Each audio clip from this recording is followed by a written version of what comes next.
ओम श्री गणेशाय नमः। जय श्रीमन्नारायण, जय आदिशक्ति माता। दोस्तों, आज हम सुनेंगे एक पौराणिक कथा जिसमें रोज कुत्ते को रोटी खिलाने से क्या फायदे होते हैं। दोस्तों, आज की कहानी आपको सोचने पर मजबूर कर देगी कि अक्सर हम कई मौक़ों पर कुत्तों का नाम लेकर मिसाल दिया करते हैं। किसी को गाली देते हैं तो कुत्ते का नाम जुबान पर आता है। गाली आदमी को देते हैं पर नाम कुत्ते का बदनाम होता है। क्या कुत्ता इतना गया गुजरा जीव है? हमने उसे कभी खिलाने पिलाने के बारे में तो नहीं सोचा, चाहे कितने ही दिन से भूखा द्वार पर पड़ा हो, लेकिन हमें कभी उसका नाम इस्तेमाल करने में लज्जा नहीं आई। तो आइए दोस्तों, सुनते हैं एक एक कथा। एक समय की बात है। एक दिन बच्चन नाम का एक लड़का एक ज्ञानी महात्मा से मिलने के लिए निकल गया। वहां पहुंचकर बच्चन ने देखा कि महात्मा अपने आश्रम में कुछ लोगों को उपदेश दे रहे थे। तभी बच्चन ने महात्मा को प्रणाम किया और कहा, हे गुरुदेव, मेरे मन में एक प्रश्न उठ रहा है। महात्मा ने कहा, हे शिष्य, निसंकोच होकर पूछो, आपके मन में वह कौन सा प्रश्न उठ रहा है। तब बच्चन ने कहा, हे गुरुदेव, मैं यह जानना चाहता हूँ कि कुत्ते को एक टुकड़ा रोटी खिलाने से मनुष्य को कौन सा फल मिलता है। तभी महात्मा ने बताया, अगर मनुष्य कुत्ते को रोटी खिलाने के 8 फायदे जान जाए तो कभी दुखी नहीं होगा। हे शिष्य, कुत्ते को एक टुकड़ा रोटी खिलाने से मनुष्य के 8 फायदे होते हैं तथा जो भी मनुष्य इन फायदों के बारे में जान जाता है उसका जीवन धन्य हो जाता है और उसको जीवन में कभी दुखों का सामना नहीं करना पड़ता।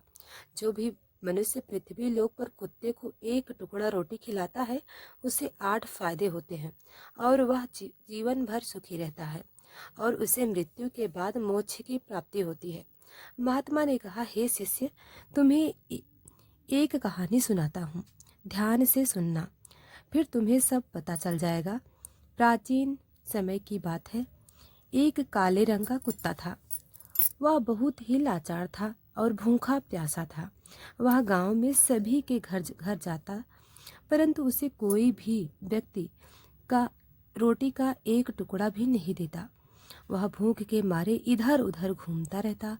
एक दिन वह गांव के बाहर नदी के किनारे एक ऋषि के आश्रम में पहुंच गया और ऋषि से कहने लगा, हे मुनिवर, मुझे लगता है कि आप बहुत ही विद्वान तथा ज्ञानी हैं, इसलिए मैं बहुत भूखा और प्यासा आपके पास आया हूँ। कृपा करके आप मुझे एक टुकड़ा रोटी का दे दीजिए जिसे मैं खाकर अपनी भूख को शांत कर लूं। तभी वह ऋषि कहते हैं, हे स्वान, क्या तुम्हें गांव में एक टुकड़ा रोटी का किसी ने नहीं दिया जिसे तुम खाकर अपनी भूख मिटा सको। वह कुत्ता ऋषि से कहता है, हे मुनिवर, मैं आपको क्या बताऊं, आप मेरी बातों पर विश्वास नहीं करोगे। तभी वह ऋषि कहते हैं, हे स्वान, तो बताओ, तुम्हारी बातों पर मैं विश्वास अवश्य करूंगा। मुझे तुम बहुत ही लाचार दिखाई पड़ते हो। तभी वह कुत्ता कहता है, ठीक है मुनिवर, मैं आपको अपनी आप बीती बताता हूँ। कुत्ता ऋषि से कहता है, हे मुनिवर, दुनिया के लोगों, हम पर रहम करो। हमारा कोई घर नहीं होता, कोई आसरा नहीं होता, कमा कर खाना हमें नहीं आता, हमें वस्त्र भी पहनने का ज्ञान नहीं है, इसलिए सर्दी, गर्मी और बरसात में हम ऐसे ही घूमते रहते हैं। हमें पढ़ना लिखना भी नहीं आता। हे मुनिवर, आपकी तरह हमें अनुशासन नहीं आता, हमें आपकी तरह बोलना नहीं आता। यह हमारा दुर्भाग्य ही समझिए, परंतु हमें आपकी तरह भूख भी लगती है। चोट लगने पर हमें आपकी तरह पीड़ा भी होती है। हमें आपकी तरह रोना भी आता है। बस इन्हीं 3 कामों में हम आपकी बराबरी करते हैं, इसलिए हम पर दया दिखाइए, हमें और कष्ट मत दीजिए। ईश्वर ने तो हमें वैसे ही कष्ट देकर ही भेजा है, ऊपर से लोग हमें परेशान करते हैं। हम आपकी तरह मनुष्य नहीं हैं, हम पराधीन जीव हैं। हमारा जन्म हुआ उस समय हमारे आँख कान बंद थे। कह नहीं सकते कि उस समय आपके जन्म पर जैसे नाच गाना होता है, बाजे बजते हैं, खुशी मनाई जाती है, हमारे जन्म पर भी यह सब हुआ होगा। हमारे जन्म पर किसने खुशी मनाई होगी? हम जिस बिछौने पर थे वह रुई का नरम तो था, सर्दी बिल्कुल नहीं लगती थी। मैं मन में सोच रहा था कि किसी बड़े घर में पैदा हुआ हूँ। लेकिन जब हमारी आंख खुली तो मैंने देखा कि हमारी माँ है। वह अपने 5 बच्चों को छाती से चिपकाकर एक राह के ढेर में पड़ी थी। हम 5 भाई थे, बाकी 4 भाई तो लाल और भूरे रंग के थे। मैं अकेला ही काले रंग का था। सबसे छोटा मैं ही था, इसलिए कमज़ोर था। मेरी माँ हम लोगों के पास कम ही आती थी, क्योंकि उसे भी अपने भोजन की व्यवस्था करनी पड़ती थी। यदि वह ना खाती तो हमें दूध कहाँ से पिलाती? उस एक माँ पर हम 5 भाई निर्भर थे। वह बेचारी अपने भोजन के लिए इधर उधर दौड़ती रहती थी। कभी भोजन मिल भी जाता था, कभी नहीं भी मिलता था, लेकिन वह हमेशा हम पांचों का बड़ा ख्याल रखती थी। आखिर वह हमारी माँ थी। वह रात भर जागा करती थी, गांव की रखवाली करती थी। किसी की मजाल नहीं थी कि कोई अनजाना आदमी बुरी नीयत से गांव की तरफ झांक झांक भी जाए। दूसरे गांव के कुत्ते भी हमारी माँ के डर से गांव में नहीं आते थे। गांव के किसी किसान के खेत में कोई जानवर खड़ी फसल खाने आते तो हमारी माँ उसे दौड़कर भगा देती। गांव वालों के लिए इतना सब करने के बाद भी कोई कोई मनुष्य तो हमारी माँ को भोजन तक नहीं देता था। भोजन के लिए हमारी माँ को मजबूर होकर छीना झपटी करनी पड़ती थी।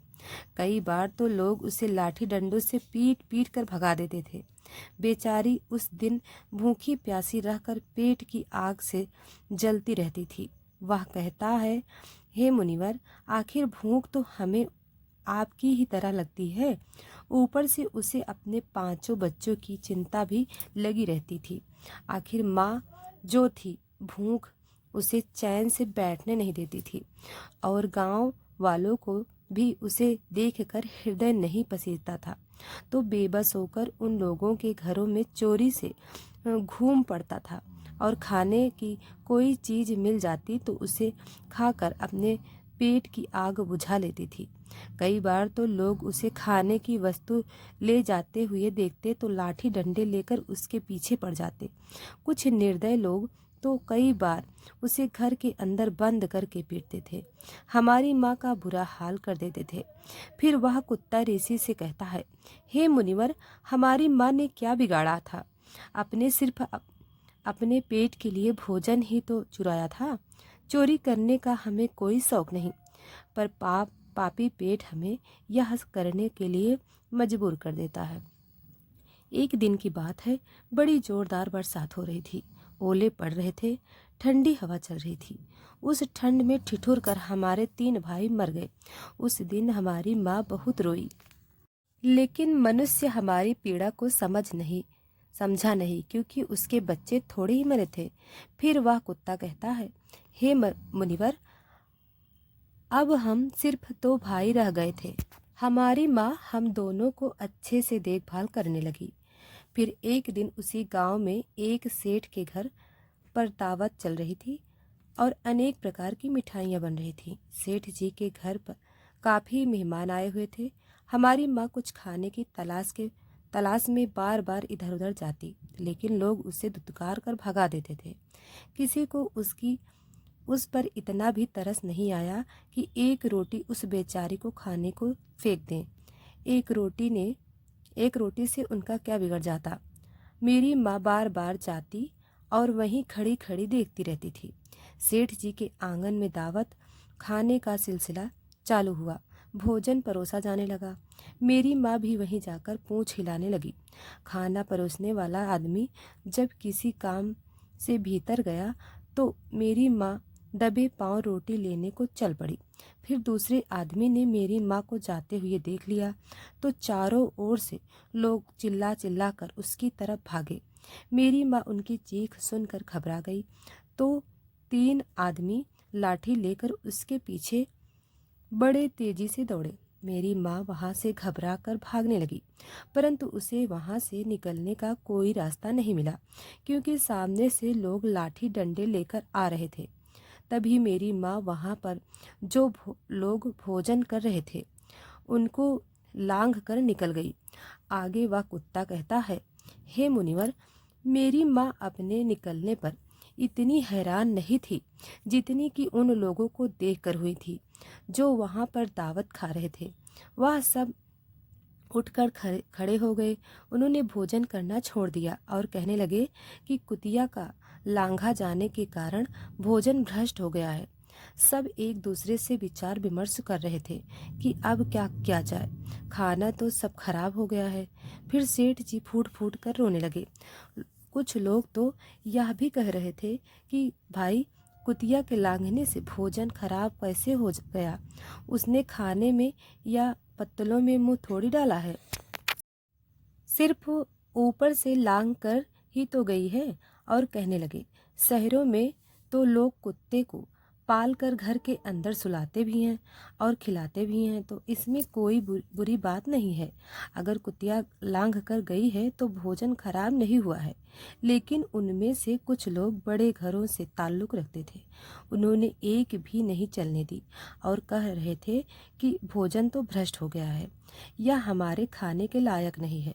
आखिरकार उन्हीं की बात मानी गई। अब तो वह सारा भोजन गरीबों में बांट दिया गया। उस दिन तो मेरी माँ को खूब पेट भर के खाना मिला था।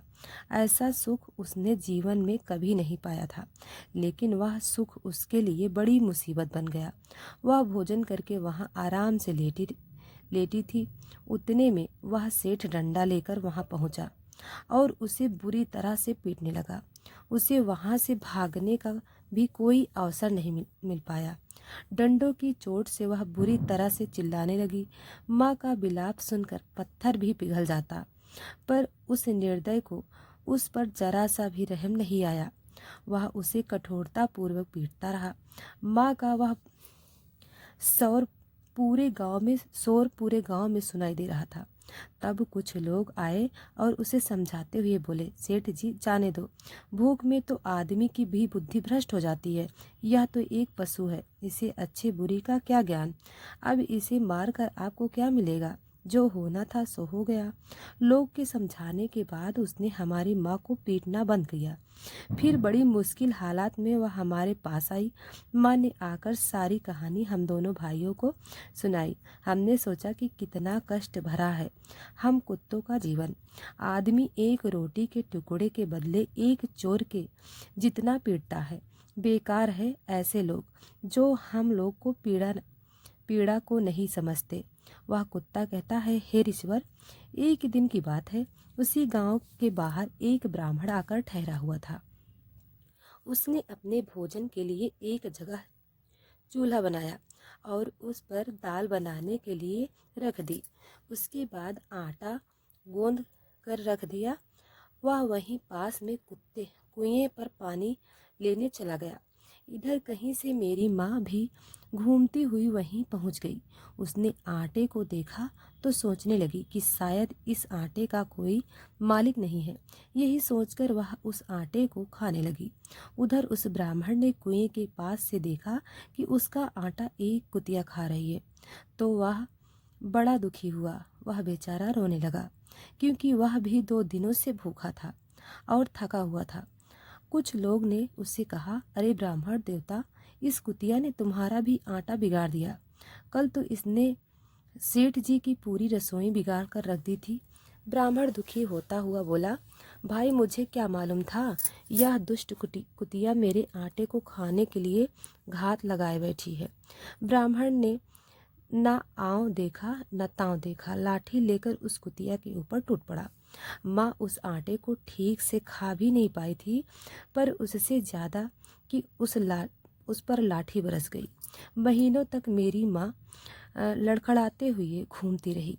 तब उस दिन समझ में आया कि आदमी कितना खुदगर्ज है। हम उसका कोई भी कार्य करते हैं तो भी वह हमें नहीं समझता। आगे वह कुत्ता कहता है, हे ईश्वर, हमारी कमी यह है कि हम उन्हीं मतलबी इंसानों के अधीन रहना चाहते हैं जो हमें कष्ट देता है। जो हमें प्यार से खिलाता है, हम उसके कितने काम आते हैं यह नहीं पता।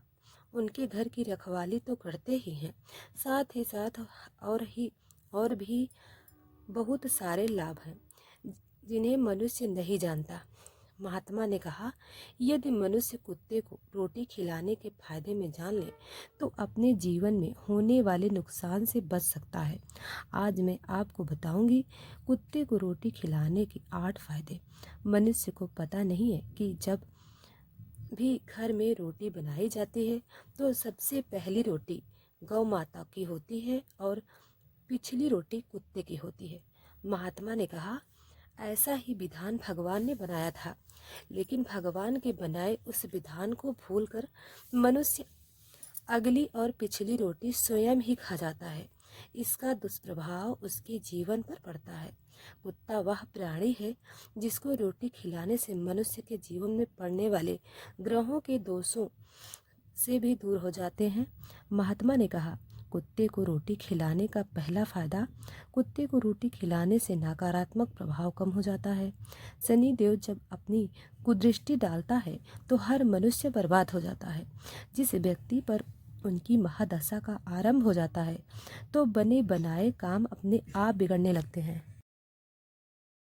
और वह मनुष्य आर्थिक तंगी का शिकार हो जाता है। उस स्थिति में व्यक्ति यदि कुत्ते को रोटी खिलाता है तो उस पर शनिदेव का दुष्प्रभाव बहुत ही कम हो जाता है। कुत्ते को रोटी खिलाने का दूसरा फायदा, कुत्ते को रोटी खिलाने से भाग्य आपके पक्ष में हो जाता है। आपको घर के अंदर नकारात्मक शक्ति नष्ट हो जाती है। कुत्ते को रोटी खिलाने का तीसरा फायदा, कुत्ते को रोटी खिलाने से माता लक्ष्मी प्रसन्न हो जाती हैं और आपके घर में धन दौलत की भी कमी नहीं रहती। कुत्ते को रोटी खिलाने का चौथा फायदा, कुत्ते को रोटी खिलाने से आपके ऊपर कर्ज नहीं चढ़ता और जो पहले से आप कर्जदार हैं उससे भी मुक्ति मिल जाती है। कुत्ते को रोटी खिलाने का पांचवा फायदा, कुत्ते को सुबह शाम भोजन देने से आपका व्यापार बहुत अच्छे से चलता है। कुत्ते को रोटी खिलाने से छठा फायदा, कुत्ते को रोटी देने से आपकी आयु में वृद्धि होती है और अटका हुआ धन वापस मिल जाता है। कुत्ते को रोटी खिलाने का सातवां फायदा, कुत्ते को रोटी खिलाने से हमेशा आपका स्वास्थ्य अच्छा बना रहता है और मानसिक रूप से आप मजबूत रहते हैं। आपका मन हमेशा ऊर्जावान रहता है। अच्छे विचार आपके मन के अंदर आते हैं। कुत्ते को रोटी खिलाने का आठवां फायदा, कुत्ते को रोटी खिलाने से भगवान प्रसन्न रहते हैं क्योंकि भगवान को समस्त जीवों की चिंता रहती है और जो समस्त जीवों पर दया खाता है भगवान भी उस मनुष्य से हमेशा प्रसन्न रहते हैं। भगवान की कृपा सदैव उस परिवार पर कृपा बनी रहती है। आपने अपने बड़ों से सुना होगा कहते हुए कि जब कुत्ता रोता है तो अपशगुन होता है, कोई संकट आता है, किसी की मृत्यु होती है, इसलिए कुत्ते को कभी रुलाना नहीं चाहिए। इस प्रकार से महात्मा ने बच्चन को कुत्ते को रोटी खिलाने के 8 फायदे बताए और जो भी मनुष्य कुत्ते को रोटी खिलाता है तो उसे इन 8 फायदों का फल प्राप्त होता है। तो दोस्तों, आपको ये कहानी कैसी लगी कमेंट करके ज़रूर बताएं।